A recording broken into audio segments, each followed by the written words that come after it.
Hello guys, तो अभी हम इस समय हैं हरिद्वार रेलवे स्टेशन पर। क्यों है? क्योंकि बहुत दिनों से आप लोगों की शिकायतें आ रही थी कि भाई कब तक रेल फैनिंग से काम चलाओगे, अब तो जर्नी कर लो यार। तो फिर अभी फाइनली मैंने डिसाइड किया है कि अब हम जर्नी नहीं, जर्नियों की पूरी लड़ी लगाने वाले हैं कुछ दिन के लिए। यानी कि इस महीने और अगले महीने तो आपको 101% एवरी संडे जर्नी देखने के लिए मिलेगी ही मिलेगी। तो फिलहाल मैं हरिद्वार पर हूँ। क्यों हूँ? क्योंकि आज हमें जर्नी करनी है काठगोदाम देहरादून एक्सप्रेस के अंदर, जो कि फ़िलहाल जिसका नाम मैंने उल्टा बोला है, लेकिन ट्रेन तो सेम यही है। तो देहरादून से आएगी और काठगोदाम जाएगी, जिसको हम बोर्ड करेंगे हरिद्वार रेलवे स्टेशन से। हरिद्वार बहुत ही सुंदर स्टेशन बना हुआ है, बहुत ही ज़्यादा क्लीन है। मैं अभी फ़िलहाल इसके ऊपर जो फुट ओवर ब्रिज है उस पर घूम रहा हूँ। काफ़ी सुंदर स्टेशन ये देखने में काफ़ी अच्छा लगता है, बाहर से भी और अंदर से भी। और ये सुंदर हो भी क्यों ना, ये एक कुंभ नगरी है। जी हाँ, हरिद्वार एक कुंभ नगरी है। पूरे भारत के अंदर या कहीं कहीं पूरी दुनिया के अंदर सिर्फ 4 ही जगह ऐसी हैं जहाँ पर कुंभ का मेला लगता है। तो गाइज़, ये आपके लिए होमवर्क है। वीडियो को पॉज कीजिए और नीचे कमेंट बॉक्स में लिखिए कि हरिद्वार के अलावा बाकी जो 3 जगह हैं वो कौन कौन सी हैं। एक हिंट मैं आपको दे दूं, 2 यहाँ पर स्थान जो हमारे हैं वो गंगा जी के किनारे पर ही हैं। पहला हरिद्वार, दूसरा तो शायद आप लोग जानते ही होंगे। बाकी 2 और आपको बताने हैं जो कि शायद 90% लोग जो कि इन वीडियो को देख रहे हैं जानते हों, पर फिर भी जो नहीं जानते वो लोग इस बात को ध्यान रखिएगा। एक जीके का भी इम्पोर्टेंट क्वेश्चन है। तो यहाँ पर आपके लिए पूरी इन्फॉर्मेशन ही नहीं, एंटरटेनमेंट और इन्फॉर्मेशन दोनों ही आपको मिलने वाली हैं। यानी कि कुल मिला के इन्फोटेनमेंट आपको इस वीडियो में मिलेगा ही मिलेगा। ट्रेन हमारी 12:52 की है और आप टाइम देख सकते हैं इस समय, अगर आपको दिख रहा है तो 12:06 इस समय हुए हैं। यानी कि मैं ऑलमोस्ट 1 घंटा पहले आ चुका हूँ। और क्यों आया हूँ आप सब जानते ही हैं। एक रेल फैनिंग कंटेंट क्रिएटर को, एक रेल ब्लॉगर को टाइम से पहले जाना ही पड़ता है, क्योंकि उसको काफ़ी चीज़ें एक्सप्लोर करवानी पड़ती हैं और काफ़ी चीज़ें उसे भी एक्सप्लोर करना काफ़ी अच्छा लगता है, जो कि वो आपके सामने पेश करता है। तो हमारी इस मेहनत के लिए एक लाइक तो बनता ही है।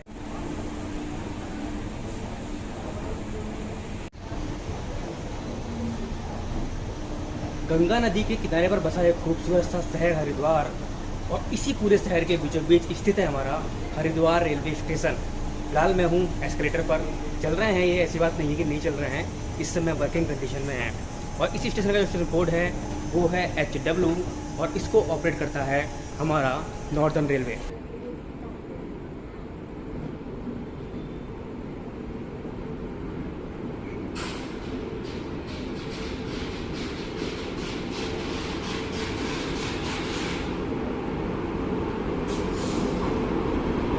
और ये तुगलकाबाद के वेब 7 के साथ में हमारी आई है कोटा देहरादून एक्सप्रेस, जिसका अराइवल आप देख रहे हैं प्लेटफॉर्म नंबर 1 पर। इसका नाम है Nanda Devi express. LHB coaches के साथ में फ़िलहाल ये ऑपरेट की जा रही है।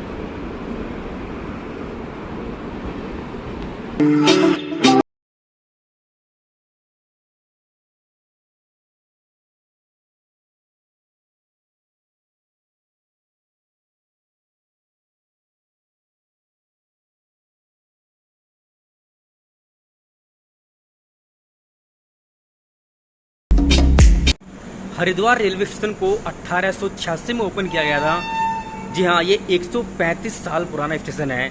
इसको बाद में जब देहरादून की लाइन बन गई सन 1906 में, तो वहाँ पर इसको देहरादून तक एक्सटेंड कर दिया गया। आप सोचेंगे कि हरिद्वार रेलवे स्टेशन आता कहाँ पर है। हरिद्वार रेलवे स्टेशन जो है हमारा नॉर्दर्न रेलवे में मुरादाबाद डिवीज़न है, उसके अंतर्गत आता है। और यहाँ पर ये मुरादाबाद और सहारनपुर के बीच में स्टेशन पड़ता है लक्सर जंक्शन। लक्सर से ही इसका जो सेक्शन है वो कट जाता है लक्सर टू देहरादून वाले सेक्शन पर, बीच में ही हरिद्वार हमें मिलता है। और गाइज, हरिद्वार रेलवे स्टेशन पर बिल्कुल भी एंट्री के टाइम में और ना ही एग्जिट के टाइम पे इस टाइम कोई चेकिंग वगैरह नहीं है, ना ही कोई वहाँ पर देखने के लिए बैठा है आपको कि आप टिकट लेकर के आए हो या फिर नहीं आए हो। कोई कोविड टेस्ट वगैरह कुछ भी नहीं हो रहा है। आप बिल्कुल जैसे नॉर्मल डेज में आप एंट्री करते थे और एग्जिट करते थे, सेम वही सीन है। तो आपको सफ़र करने में बिल्कुल भी दिक्कत नहीं होगी।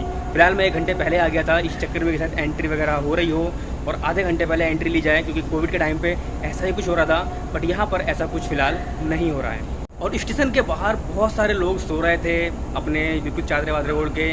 कुछ लोग प्लेटफॉर्म पर भी सो रहे हैं, बाहर भी सो रहे हैं। तो अभी यहाँ पर लोग सोने वगैरह में कोई दिक्कत नहीं है। पहले तो 10 मिनट भी रुकने नहीं दे रहा था ट्रेन आने के बाद में, अब लेकिन यहाँ पर आप आराम से सो भी सकते हैं विदाउट एनी प्रॉब्लम। कोई भी आपको यहाँ पर रोक नहीं रहा है। Haridwar railway station double electric line पर है, कम्प्लीटली इलेक्ट्रीफाइड है और यहाँ पर टोटल 9 प्लेटफॉर्म्स हैं, जिनमें से 4 प्लेटफॉर्म टर्मिनल की तरह वर्क करते हैं और बाकी 5 प्लेटफॉर्म्स रेगुलर प्लेटफॉर्म्स की तरह वर्क करते हैं। और यहाँ पर आपको 97 ट्रेन का हॉल्ट था इससे पहले, कोविड के सिचुएशन से पहले। फिलहाल 58 ट्रेन यहाँ पर ऑपरेट की जा रही हैं।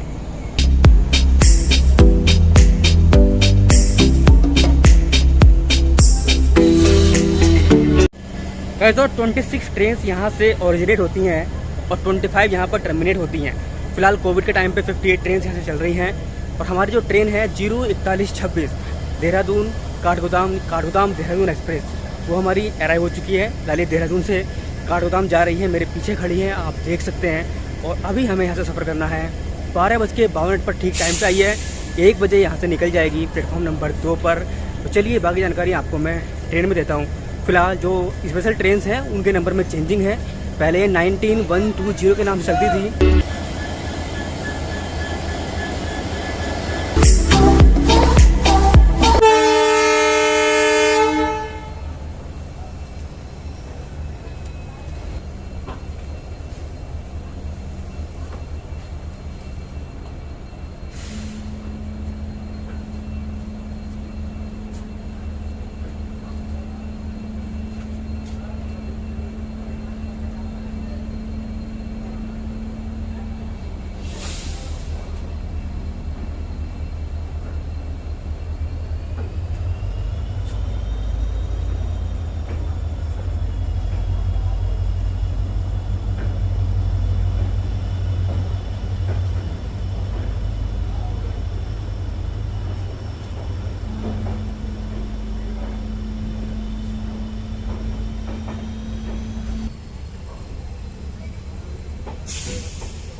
ठीक 1 बजे हम हरिद्वार से निकल चुके हैं। फिलहाल अब हमें अगला जो स्टॉप मिलने वाला है वो 27 किलोमीटर के बाद में लक्सर जंक्शन का मिलेगा, जो यहाँ से आधे घंटे की दूरी पर है। अबाउट 1:30 AM पर हम वहाँ पहुँच जाएंगे।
लक्सर जंक्शन पर हमारी ट्रेन बिल्कुल राइट टाइम अराइव हुई है। यहाँ पर 4 प्लेटफॉर्म्स हैं और यहाँ पर 154 ट्रेन थी जो कोविड से पहले यहाँ पर हॉल्ट करती थी। कोई भी ट्रेन यहाँ से ओरिजिनेट नहीं होती है, जबकि 72 ट्रेन अभी फ़िलहाल कोविड के टाइम में यहाँ पर हॉल्ट कर रही हैं। लक्सर को हम जंक्शन इसलिए बोलते हैं क्योंकि यहाँ से एक लाइन जाती है सहारनपुर के लिए, एक लाइन जाती है मुरादाबाद के लिए और एक लाइन निकल जाती है यहाँ से सीधे हरिद्वार देहरादून के लिए, जिस लाइन से अभी हम आए हैं और मुरादाबाद की तरफ हम जाने वाले हैं। और जो बेगमपुरा एक्सप्रेस गई थी वो गई थी अभी सहारनपुर वाले सेक्शन की तरफ।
गाइस 120 किलोमीटर की जर्नी करने के बाद में हमारी ट्रेन आ चुकी है अपने 4th हॉल्ट।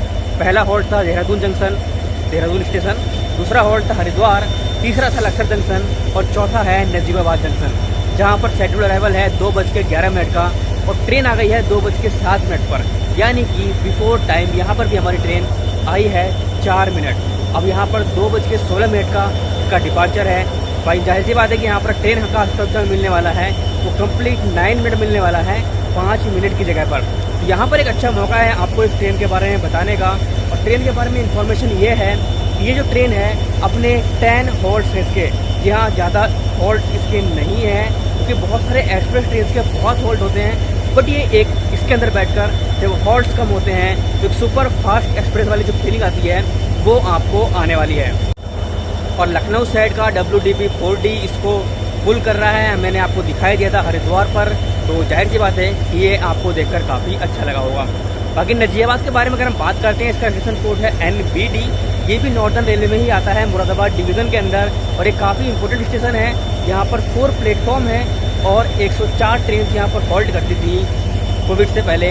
8 ट्रेन यहाँ से ऑरिजिनेट होती हैं और 8 यहाँ पर टर्मिनेट होती थी, लेकिन फिलहाल कोविड के टाइम पे यहाँ पर केवल 49 ट्रेन हैं जो फिलहाल हॉल्ट कर रही हैं। और ये स्टेशन जंक्शन पॉइंट क्यों है?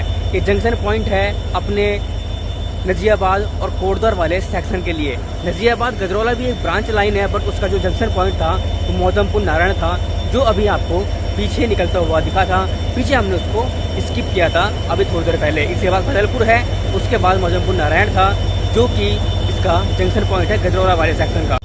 और फिलहाल अभी ये काठगोदाम एक्सप्रेस डेली ऑपरेट नहीं हो रही है, ये हफ्ते में 3 दिन ऑपरेट की जा रही है। और एक और इम्पोर्टेंट चीज़ आप बताइएगा, जो हमारे देहरादून काठगोदाम एक्सप्रेस है इसको कौन सा डिवीज़न ऑपरेट करता है? जी हाँ, नीचे कमेंट बॉक्स में, क्योंकि आपके मोस्टली आंसर होंगे या तो नॉर्दर्न रेलवे या फिर NER जो कि इज्जतनगर डिवीज़न है, जिसमें काठगोदाम आता है और देहरादून NR में आता है। बट इंटरेस्टिंग थिंग ये है कि इसको NCR ऑपरेट करता है। जी हाँ, प्रयागराज इसको ऑपरेट करता है, क्योंकि यहाँ पर प्रयागराज देहरादून एक हमारी जो इलाहाबाद देहरादून दी लिंक एक्सप्रेस वो चलती है, तो उसी का जो रेक है उसके साथ में, सेम रेक के साथ में ये ट्रेन फिलहाल चल रही है। और गाइस, क्या आप जानते हैं कि रेल ब्लॉगिंग में सबसे मुश्किल चीज़ क्या है? जी हाँ, नाइट में रेल ब्लॉगिंग करना। क्योंकि एक तो जब कि आप स्लीपर या फिर टूरिस्ट में सफ़र करते हैं, वहाँ पर लोगों की बहुत सी शिकायत रहती है, भाई गेट्स बंद करो, गेट्स ऑफ करो। तो प्रॉब्लम्स होती हैं, क्रिएट होती हैं, लेकिन फिर भी हम करते हैं नाइट ब्लॉगिंग, तो उसके लिए प्लीज़ एक लाइक ज़रूर बनता है।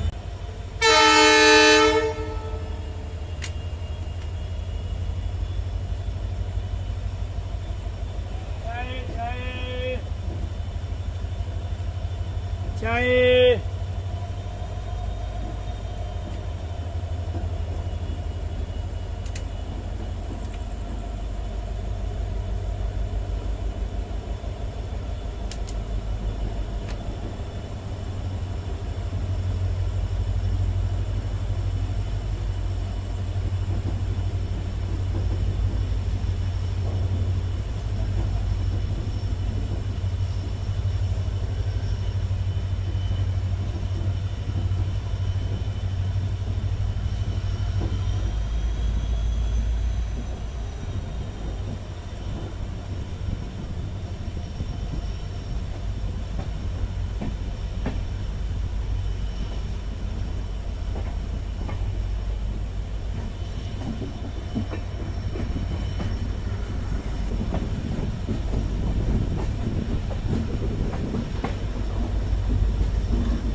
यूएस का सीन है, लोग अपनी नींद पूरी कर रहे हैं और मैं जाग के ब्लॉगिंग कर रहा हूँ और आपके लिए कंटेंट रेडी कर रहा हूँ। फिलहाल हम पहुँचने वाले हैं शिवारा पर और हमारी ट्रेन की स्पीड काफ़ी हल्की हो गई है, क्योंकि हमारे आगे आगे जो है वो चल रही है किसान एक्सप्रेस, जिसको गंगा सतलुज एक्सप्रेस भी बोलते हैं, जो फिरोजपुर से लेकर के धनबाद तक जाती है। और इसका ब्लॉग हमने किया हुआ है, आप जा कर के हमारी वो वीडियो भी देख सकते हैं। 2-3 पार्ट हमने उस ट्रेन के बनाए हुए हैं। काफ़ी अच्छी ट्रेन है और एक लोकल की कनेक्टिविटी के लिए काफ़ी पॉपुलर ट्रेन मानी जाती है। तो चलिए फिलहाल अब हम क्या कर सकते हैं, सामने रेड सिग्नल हो रहा है, यानी कि जब गंगा सतलुज निकलेगी आगे तभी हमें फिर से ग्रीन सिग्नल मिलेगा। अब तो हमें मुरादाबाद तक उसके पीछे ही चलना है, क्योंकि मुरादाबाद में गंगा सतलुज के पहुँचने का टाइम जो है वो हमारी ट्रेन से पहले का है।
तो गाइस फाइनली 0:41:26 हमारी देहरादून काठगोदाम एक्सप्रेस 4:01 पर अराइव हो चुकी है मुरादाबाद के प्लेटफॉर्म नंबर 1 पर।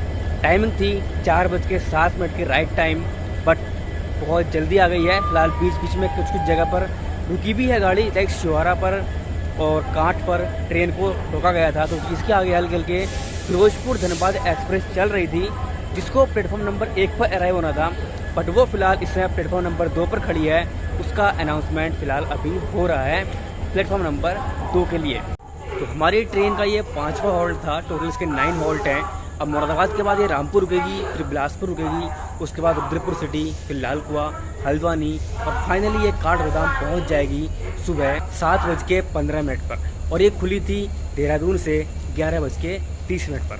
मुरादाबाद के बारे में अगर हम बात करें, इसका स्टेशन कोड है MB और ये खुद एक डिवीज़न है नॉर्दर्न रेलवे की। और इसके अंतर्गत आप सब जानते हैं कि देहरादून तक का जो पूरा एरिया है वो इसके अंतर्गत ही आता है। और फिलहाल इसको जंक्शन इसलिए बोलते हैं क्योंकि यहाँ से दिल्ली के लिए, सहारनपुर के लिए और इधर रामपुर के लिए, चंदौसी के लिए और इधर काशीपुर के लिए यहाँ से लाइंस कटती हैं, तो इसीलिए इसको जंक्शन बोला जाता है। 7 प्लेटफॉर्म्स हैं, 408 ट्रेन यहाँ पर होल्ड करती थी कोविड से पहले। 24 ट्रेन ओरिजिनेट और टर्मिनेट होती थी, बट फिलहाल कोविड के टाइम पे 199 ट्रेन हैं जो यहाँ पर होल्ड कर रही हैं।